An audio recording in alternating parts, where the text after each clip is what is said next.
Welcome to Let Me Fix This. Enjoy the video. This guide shows how to reveal the iPhone scientific calculator by rotating the phone. You need an iPhone with a built-in calculator app and iOS that supports landscape mode. First, check that portrait orientation lock is off in Control Center.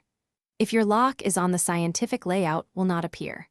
Make sure you have a Face ID or Touch ID iPhone model that allows auto-rotation. These requirements apply to modern iOS versions and most standard iPhone models. Open the calculator app from your home screen, Control Center, or Search. Ensure portrait orientation lock is off in Control Center before you rotate. Hold the phone vertically, then turn it sideways into landscape orientation slowly and steadily. The scientific keys appear automatically with functions like sin, cos, tan, ln, log, and parentheses. If the layout does not change, close and reopen the app or reboot the phone to reset rotation. Test the buttons to confirm scientific functions respond correctly.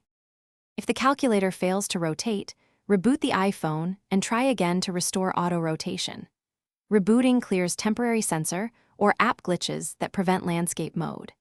If rotation still fails, update iOS or download a third-party scientific calculator app from the App Store.